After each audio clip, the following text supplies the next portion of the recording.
Okay, hey, how are you doing today?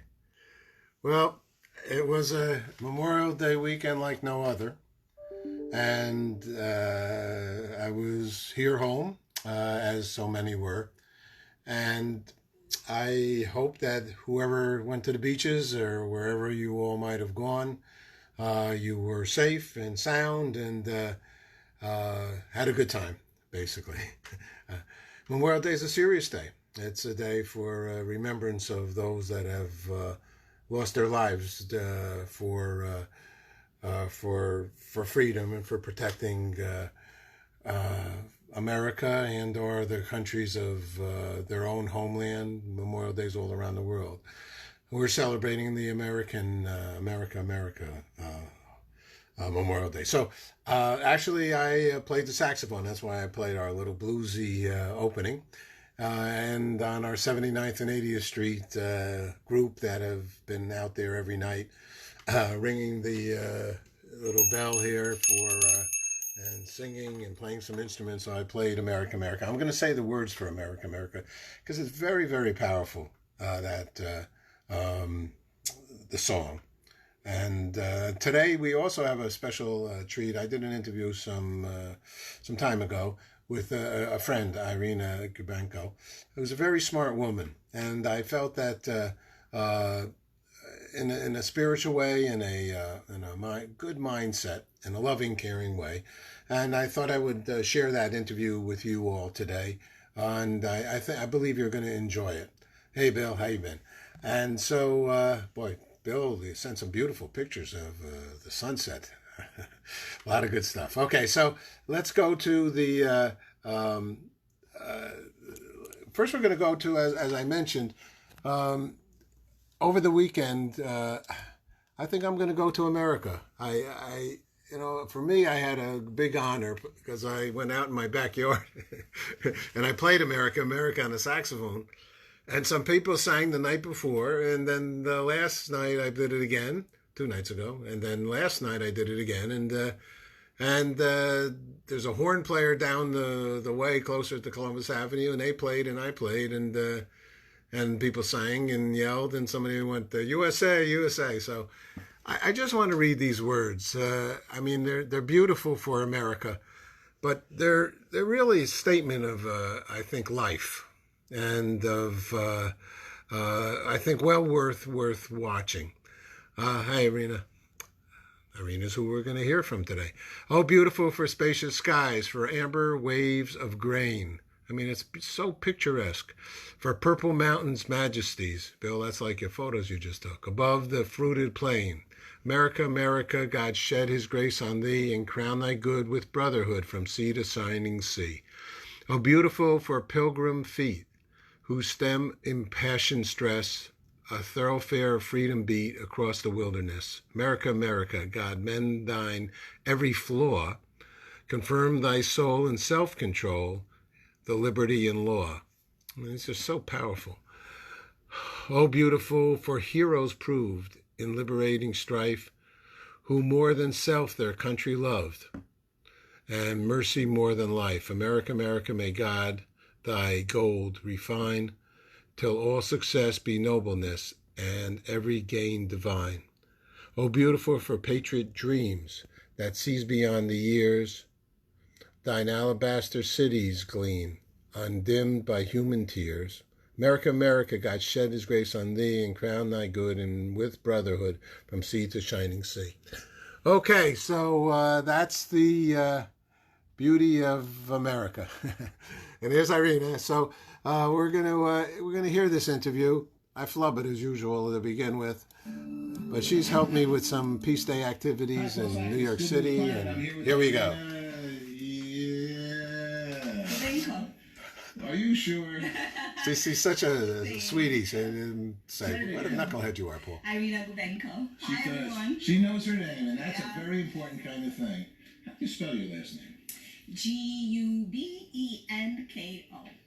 Now, how did you get that name?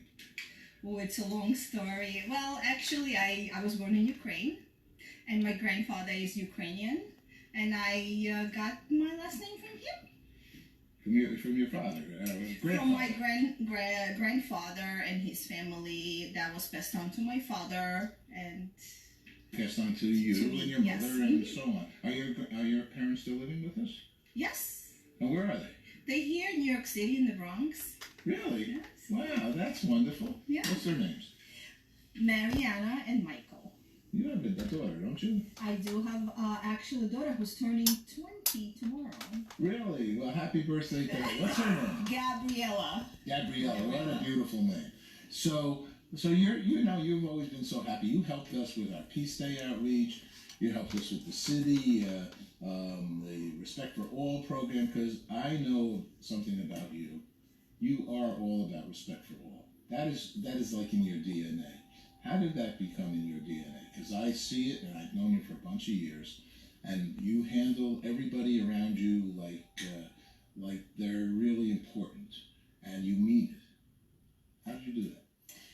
Well, first of all, I truly believe that everyone is important. Every person has something valuable to bring to this planet, to our lives. Every person who crosses our path is there for a reason, either to teach us a lesson or to serve us in some way or to illuminate our path. So every person is a gift. And to your previous question, that respect for all, my family, because I come from such a mixed family of Jewish and Christian Orthodox, Ukrainians and Russians and Belarusians, my family was very accepting of everyone, always. I grew up in a family where we did not understand what it is to categorize someone based on their religion or based on their skin color or based on their beliefs or based on their values. And I was fortunate enough to grow up in this kind of environment of acceptance. And I'm super grateful for that. That shaped my perspective as a person. That's why when I speak to someone, for me, I see a person's soul. I see you. I don't see your color, I don't see your religion, I don't see your beliefs, I don't see your traumas, I see you. Yay, good. Yes, and that's where, for me, respect for all lies. It's just really meeting each person where they are on their journey and just accepting. I call that no judgment, and I like no judgment. In fact, our whole broadcast for all these 20 years has done our best to try to stay on that path of no judgment, because the moment you start to judge, you probably more than likely you've made a whole decision. You made actually a decision that this, that, or so on about that person. And next thing you know, they open up their mouths and they say something, and it's almost like contrary to your whole brain. How can they say that? I know them like this, but you really don't. It's a waste of energy. Yeah, and that's where our own awareness, we have to turn on our awareness and see how our biases come into place when we meet people. Because it's how we were raised. We were raised to put people in boxes. This is black, this is white, this is gray, this is good, this is bad, this is this, this is that. And we constantly, our mind is searching to how to categorize people. And so we can't really blame people for their judgments, because that's a learned behavior. That they learn to do that, and they do it without any awareness. To have no judgment takes awareness and takes everyday practice, and really looking at yourself. And that's what my whole belief is self-improvement. Looking at your own self and see, why are you judging this person? What is it in you that is making you say those things or believe those things? What is it that you're holding on to in your mind or in your ego that is preventing you to move forward as a person, as a soul? And it's not even necessary. It's not even important if it's true or not true about that person. It's all about you. Why are you having this judgment? And before we can judge others, I always say, who are you to judge this person? Are you perfect, Irina? Are you perfect? And who wants to be perfect anyway? That's another side of the story. But really, who am I to judge another person? Well, it's a nice attitude, and I believe a realistic attitude to the way to get through life and to enjoy life. Because the more you judge, the more stress you're putting on yourself. And we know stress kills. And so it's unhealthy. It puts, clogs up your arteries. So Yes. you're taking this now to another level. I believe you also taught in school, in the school system, and I'm not sure exactly what you did in the schools, but you've also taken a new professional, or not even new, utilizing this kind of philosophy, let's call it, to help others. What's going on?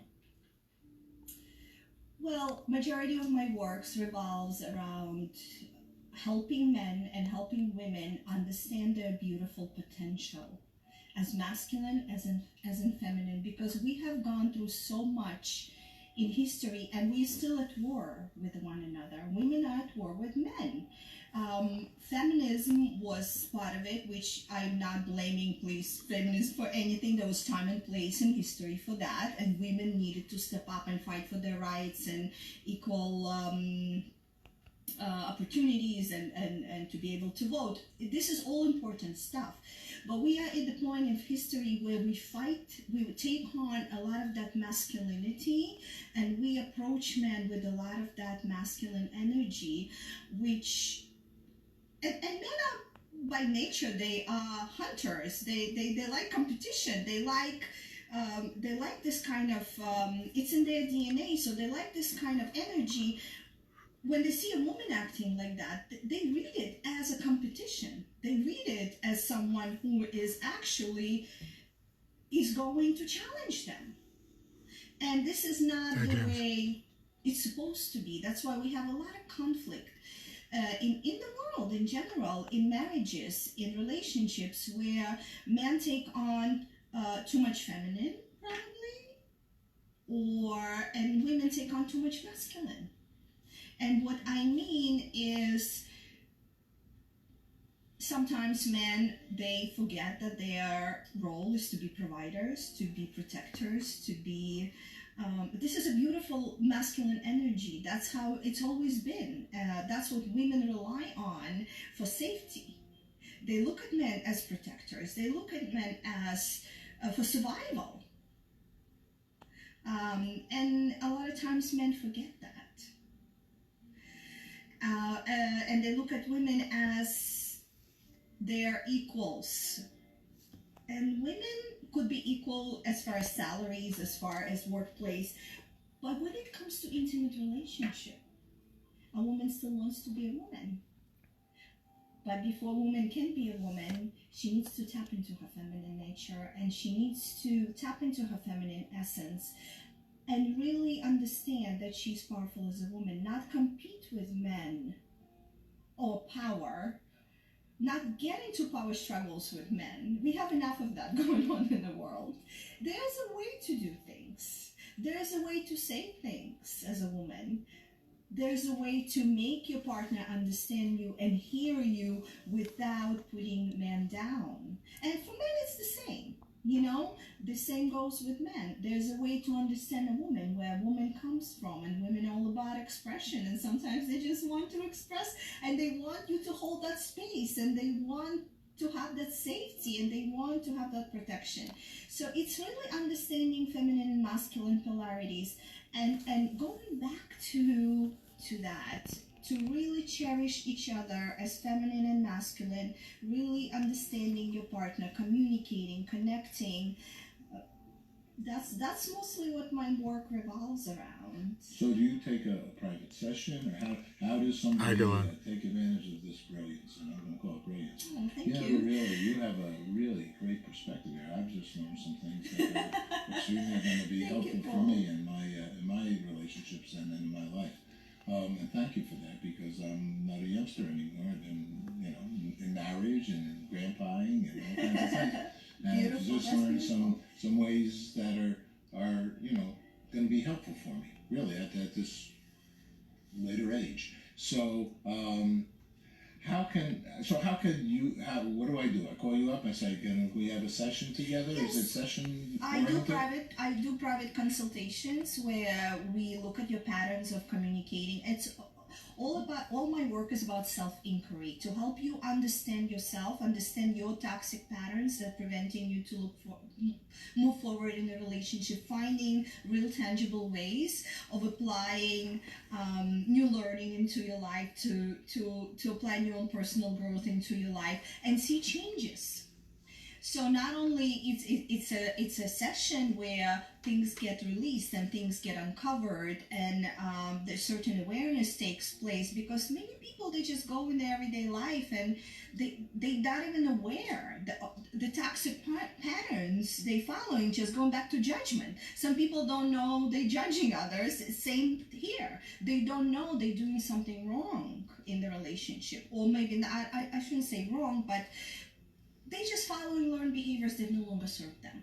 And they're probably doing what they usually do. They usually do. Because they don't know better to change it, just like I'm saying. I just heard a couple of things that I think I literally change my relationship. Like what? Like what's one thing that you Well, heard? you spoke, there's, I'll be open in the sense of that, I'm open in the sense of everything. But in this sense of, became quite the times. All right, I'm 69, and I've lived through, the female, and I've done tons and tons of shows on the woman.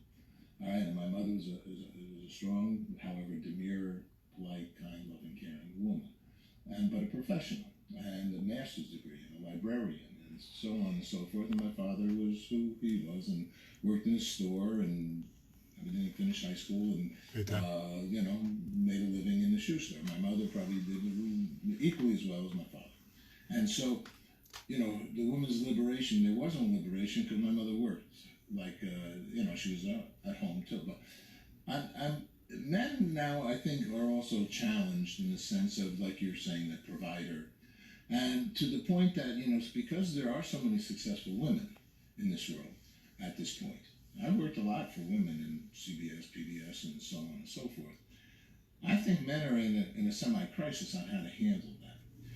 Professionally, because a woman could be strong, and you could say we're used to being strong, or so we just are good listeners if our vice president and they're the president. And but is it different when you then go home? And so that woman who was the high-powered, let's say, woman in the professional world, I know you're saying she still wants to be a woman who at home, without those professional kinds of conversations. But I don't know if that really does come so, and it's true. I know women who are very successful, but I feel like they're going to be in that way, and seem to be strong, are equal to me, and that's fine. But I guess I was more used to, early on, a woman who was not so equal, and I was more of the provider, and I needed to be, because that was just the way it was. But now it's a really pretty equal story here. So how do you deal with that? And I love that. I absolutely love what you just said. I love what you just said, because that's why it takes work on both sides. First of all, let me clarify. Feminine and masculine polarity, we all have. I don't mind showing my face. It's just easier this way. We all have masculine and feminine polarities. Masculine polarity is all about holding space, allowing for expression. And I always use the analogy. Masculine is creating a space, like in this room. We have space, right? We have a container. It's holding that sacred space that holds everything in it. And feminine expression is all the emotions, feelings, thoughts, everything. Like in this room, there are chairs, there's table, there's flowers. Without it, the room would be empty. And if we just had table and flowers and no space, where would we put it? That's why both are so important, feminine and masculine. It's and when you say when women are equal, we all genders have feminine and masculine. When they're at workforce, we step into our masculine. We bring out our masculine. The problem is when we go back home as women, we forget. We don't have the awareness sometimes to switch to feminine. Understand that we need to allow our man to be our man at home and to be to make him feel like he's a provider and he's successful and he can make us happy, allowing him to be a man, allowing that space. And men, when they see women like that, it's really does not, how much money she makes does not become an issue anymore. If she can switch to be that woman at home, but also understanding from a man part that women need someone to hold that space for them, to listen, to be there for them, not necessarily fix things right away or respond or start going back and forth with things, just be there and hold that presence. And that's what masculine is. Like this room, it's space, it's presence, it's what gives life to everything. So men have that incredible power. And so as women, so it takes work on both parts. It's not just up to men or up to women to make this happen. And that's what I do in my work to raise that awareness for both men and women, how they can be better partners, how they can be better lovers, how they can have that presence and hold that space for each other, how to unwind after a day of work, what needs to be brought into your space to create that connection.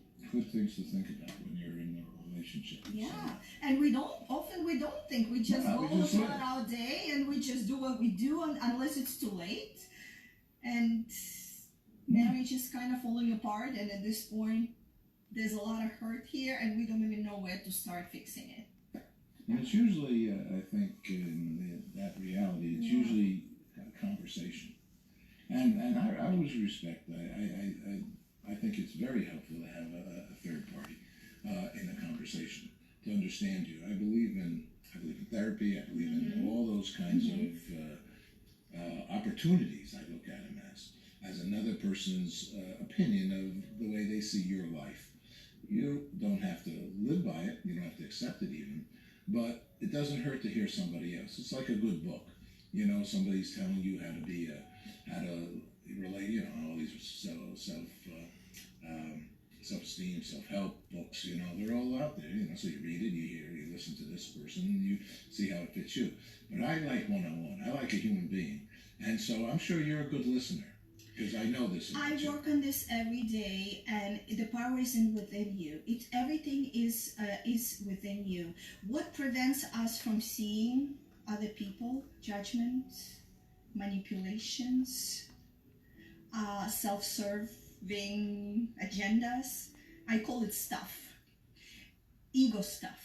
And when I drop that, I see you clearly, and I hear you clearly as a human being, and I hear what you're saying to me without having that in my heart. And the goal is to have that communication. And by the way, it's not only between men and women. It's with I have some clients who are homosexual couples, and that goes both ways. Again, we have our polarities, masculine, feminine, within us. So it's really finding your way to hold the space and to listen and to understand without jumping to fix, without jumping to judge, or try to fit it in our box, in our mind somewhere where it fits. Really have an open mind and an open heart, and that requires work. Like you said, it requires personal work. Without loving yourself first and understanding yourself first, you will not be able to understand another human being. Let me ask you two last questions, and this is going to be part one of many. Okay? And you should write a book. If you didn't write one already, you should write a book. That's a possibility. Thank you. Okay. I've asked many people, what does peace mean to them? So, what does peace mean to you? To me, peace and love are inseparable. Peace is a freedom to love and be loved unconditionally. Well, then my last question was going to be, what does love mean to you? because we're created a love channel now. And what does love mean to you? Love is a beautiful life force energy that spreads throughout your body, throughout your soul, and this is something we project into our world. And that is why it's so important to take care of yourself and to bring out that self-love.